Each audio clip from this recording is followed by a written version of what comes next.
Bonjour chers téléspectateurs de la Web TV MC8. Nous sommes en Côte d'Ivoire, nous sommes en pleine Coupe d'Afrique des Nations, mais l'affaire est trop sérieuse pour passer sous silence. La Cour des comptes de Côte d'Ivoire a révélé plusieurs anomalies après son rapport du vendredi 29 décembre dernier. Avant de parler de la Cour des comptes, il faut au moins savoir qu'est-ce que c'est cette Cour des comptes. C'est un organe créé par le président de la République avec plusieurs missions. Entre autres, juger la régularité des comptes établis par les comptables publics, contrôler la bonne gestion des fonds publics, certifier les dépenses effectuées par les organismes publics. Selon donc ce rapport, 14 financés en 2022, dont d'une valeur de plus de 34 milliards de francs CFA. N'ont connu aucun début d'exécution. Aussi, les sommes issues des timbres pour la confection des passeports et des cartes nationales d'identité n'ont jamais été perçues par la Direction générale des impôts. Ce sont, entre autres, les irrégularités constatées par la Cour des comptes dans son rapport numéro 25/2023 de l'année 2022. Ce n'est pas moi qui le dis, c'est le rapport de la Cour des comptes qui nous annonce 34 milliards décaissés dont les projets n'ont jamais connu d'exécution. Interrogé, M.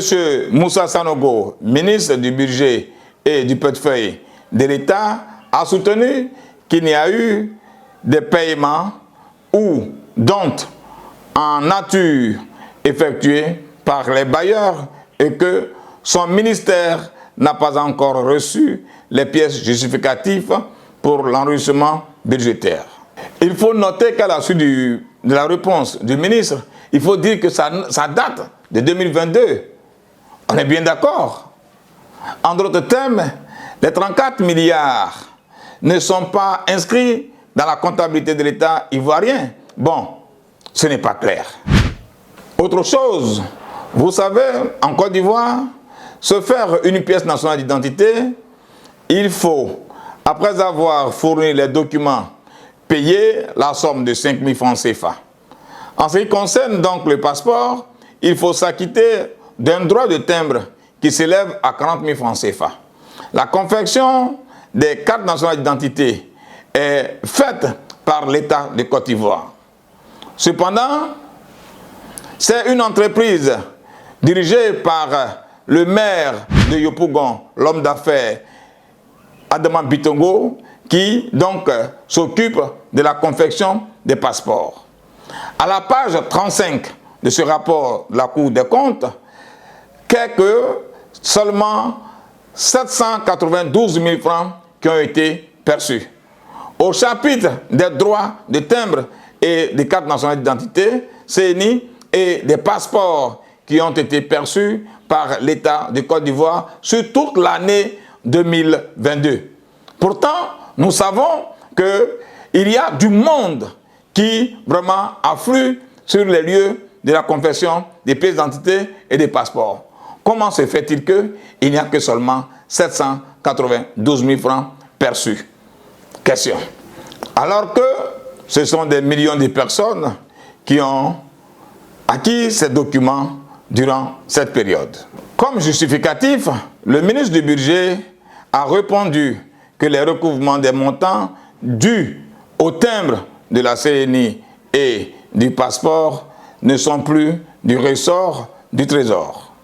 Le ministre du Budget, pour se défendre, a révélé que l'Office national de l'État civil et de l'identité de Côte d'Ivoire, ONICI, qui confectionne les pièces d'identité, et la Société nationale d'édition de documents administratifs et d'identification Sénadaï d'Adama Bitongo encaisse directement l'argent des timbres qui n'est pas inscrit dans la comptabilité de l'État.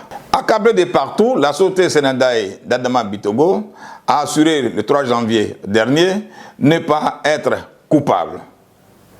Elle dit s'être toujours acquittée sur une base régulière de ses obligations à son égard. Mais l'affaire ne porte pas seulement sur le cas des passeports. Il y a l'audit du CHU de Treichville, exercice 2016 à 2020, c'est-à-dire 2016 à 2020.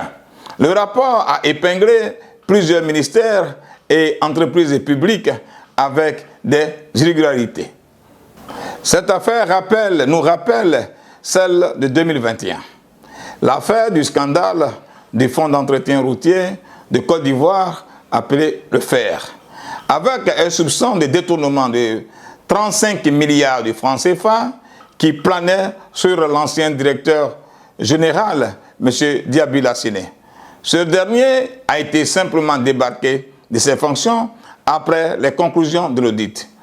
Je dis bien 35 milliards. Vrai ou faux, ce proche de M. Ouattara a été débarqué simplement de ses fonctions de DG du FER par le président lui-même, mais qui continue de circuler.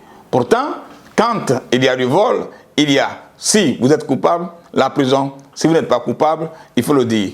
La question reste donc posée. Pour les Ivoiriens, il est essentiel que les autorités compétentes, notamment le ministre du Budget, l'ONESI et Sinedaï, fassent la lumière sur cette affaire. Sur les réseaux sociaux, on peut lire la colère des Ivoiriens. Oui, parce qu'en ce moment, les Ivoiriens croupissent sous le poids de la vie chère, sous le poids de l'augmentation de diverses natures. Ils invitent donc le gouvernement à clarifier cette affaire. Cette situation ressemble bien à un détournement portant sur une forte somme d'argent. Si oui, c'est l'argent du contribuable ivoirien. La Cour des comptes est à féliciter et à remercier. Elle a fait son travail. Que les responsabilités soient situées et si détournement il y a, que les coupables soient sanctionnés. Merci et à bientôt pour un autre numéro de Politique Africa sur la Web TV MC8.